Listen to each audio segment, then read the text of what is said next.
Hey guys, so today I'm having another adoptee talk, and we're going to talk about having the talk. For those of you who thought this was going to be about sex, you're nasty. We are angels of the Lord over here, okay? Now, for adoption, the talk is something completely different. It's the talk that you have when you tell an adoptee that they're adopted. It's a very complicated conversation to have, and I totally understand that.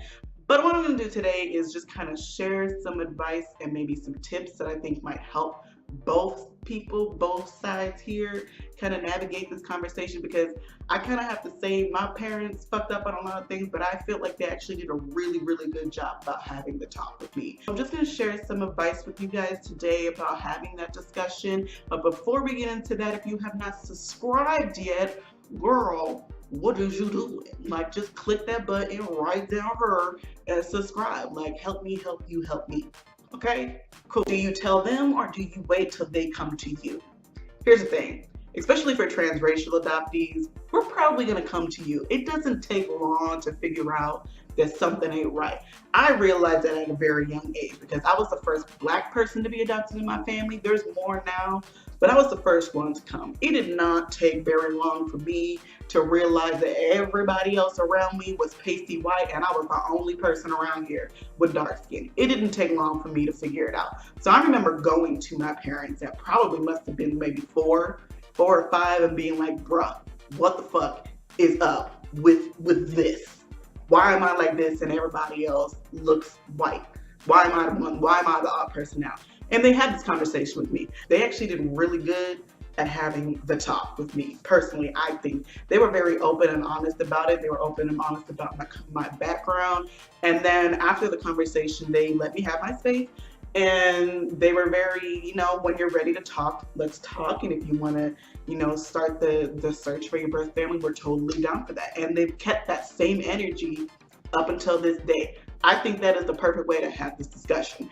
Now, that is an instance of me going to them. I think if you have a transracial adoptee, it's probably going to happen very early on where we're just probably going to come to you because we're going to figure out that something ain't right. The flip side, if that never happens, at what point do you bring that topic to them? It's kind of tricky, but I feel like you will kind of know the right time. I know that kind of feels like a cop-out, but as a parent, I feel like you know the time to have that conversation, because what you don't want to do is let them get all the way to adulthood and then all of a sudden they find out they're adopted. Because as they get older, there's going to be a lot of questions come up, because there's going to be, you're in a doctor's office and all of a sudden you don't know what to put on your background. If you have a history of ... diseases, or you're going to realize that you don't have some of the same traits that the rest of your family do. These are all things that come up, and they come up fast, and these are things that people don't even think about. There is nothing more alienating than walking into a doctor's office and they ask you about your family medical history and you can't answer any of it because you don't fucking know. There's things like that happen all the time. So what you don't want to do is you don't want to delay it so far into the point where they're like 18, 19, 20, 21 years old, and then you're like, oh, by the way, you're adopted, because then you just basically lied to us for 21 years. Like, what the fuck? I don't feel like it's necessary to maybe have this conversation with like a fucking 3-year-old, unless it's something that they bring to you. So use your best discretion, and as a parent, again, I feel like you will you'll see you're in to have this conversation. When you do have this conversation, please, please, please, please, please, please, please do not lie. I know this sounds like super obvious stuff, but you guys don't understand how many adopted parents lie to adoptees about being adopted or about stuff in their family's past. Please don't do that. That is, if you ever want to make your adoptee never talk to you again in your entire fucking life, that is the number one way to do it. Do not lie to us. Don't do it. Please stop. That being said, I do think, especially if you're having this conversation at a young age and they do come from a really terrible background, I do think that there is a time and place to share some of those details. I don't think that you need to be telling a 4-year-old or a 5-year-old that their mother was a meth head. You know what I mean? Like, that's not information that I think they can handle, but you don't need to lie about it. Like, oh my God, your family was like so fantastic, bro. Like they was going to Six Flags all the time. Like, don't do that. You know, because when they do find out this information, and we will, all of a sudden we gonna be like, well, this bitch that's supposed to be my mama just lied to me about all my family. So what else have you lied to me about? Why should I trust you? Again, like, you cannot build this relationship with your kids on a lie. Give them the necessary information, and as they get older, you can start to share more of that story. And I believe that as we get older as adoptees, we're gonna kind of want to know more of that information anyway. When I was 6, when I first had this conversation with my parents, it was like, okay, cool, I have the answer that I needed, bitch, now let's go play kickball. I was not like, oh my God, girl, like what?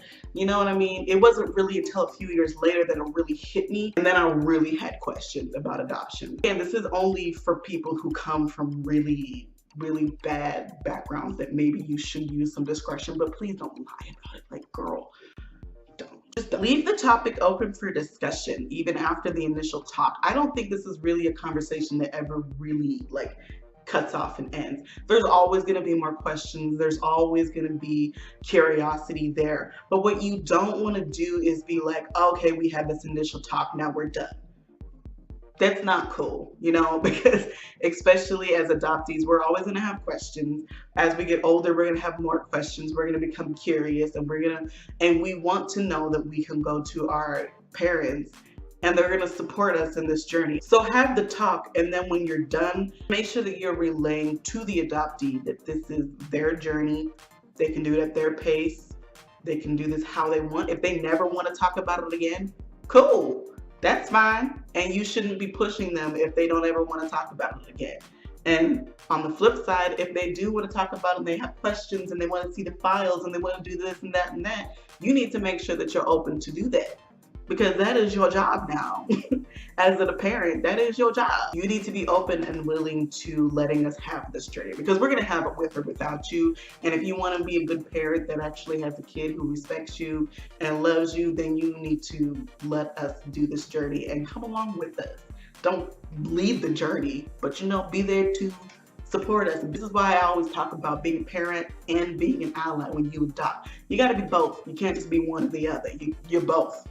You're here to parent, and you're also here to support us as an ally. Last thing that I wanted to cover today is to please don't try to pressure us for results or about our feelings on this. So, like I said before, this topic is very delicate for everybody each side.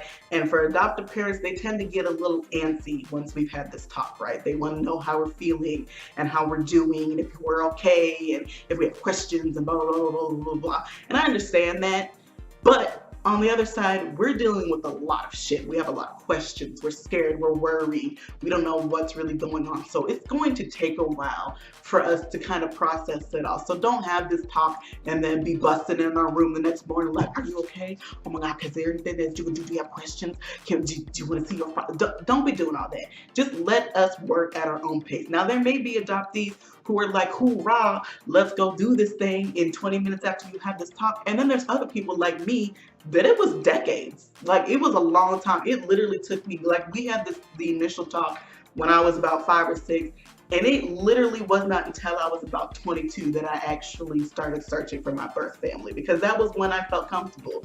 I had the initial talk, and a couple years after that, I had more questions, especially when I started to experience racism and understand racism a little bit more. I started to have a lot more questions about my background and where it came from. And then I got to another stage where it was like, I felt even more alienated, because you start doing things like going to doctors, right? And they ask you about your family medical history. I don't fucking know. Then you just, more questions come up, and you just get more curious. And I wanted to see my files a little bit more. And I read a few things, and I got overwhelmed, and then I put it away for years, and then I came back and I read some more things.